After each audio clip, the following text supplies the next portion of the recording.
You know, it's just a different question, right? Nobody's ever asking, like, how can we serve this audience? How can we create something for this population? Everybody's so focused on the students and the docs. Like, we have to recognize that if we can increase the landing strip, or not the landing strip, but yeah, like the takeoff, like if we can open the runway up to be a little bit longer, that we can have students graduating with more time to develop their skills. Because like you said, if you could change anything, it's that you would have known going into school exactly how you wanted to practice, so you could have spent all that extra time focusing on the skills that were meaningful to you.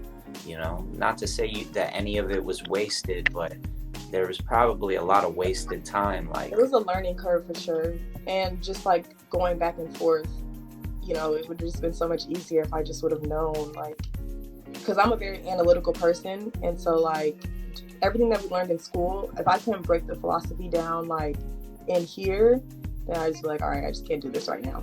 But if there was a way, like everything that I learned, you know, in the last 8 months, you know, if I could learn that way earlier on, it definitely would have saved some time and headache and like strife within myself. Sure. What do you think about us needing more diversity in the student body? I know that it already is pretty diverse, but what does diversity mean for our communities, and why does chiropractic specifically really need to focus on increasing diversity to really reach those deeper parts of the community and neighborhoods that are not getting access? Yeah, that actually, when you said something about like focusing on the students before they come into chiropractic school, like that made me think of the ABCA, because that's one of our mission statements, is like fostering, getting more Black students into chiropractic school, and then once they get there, like actually supporting them while they're there.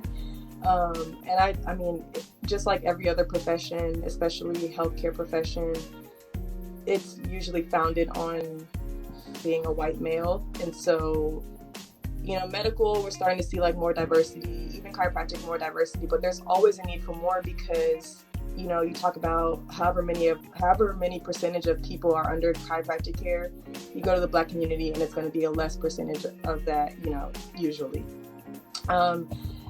And so I mean, it's super important, but not only just to get Black people into, or Black students into chiropractic school, but teaching our white classmates like how to interact with Black. I mean, you're gonna have Black patients, so like if you don't know how to interact with them, then like that's a big issue as well, for sure. So just from a standpoint of like everyone needs to focus on how they can treat Black people, Black patients, whatever, and make them feel comfortable and make them want to, you know, choose chiropractic care.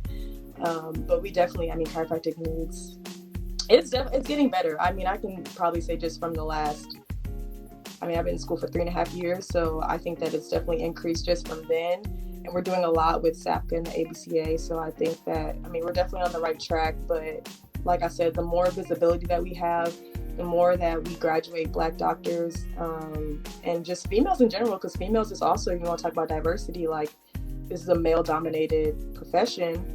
And so just getting more visibility that allows people to see themselves, oh, I can do that. Okay, she did that, I can do that. He did that, I can do that. And that's how you really increase your diversity.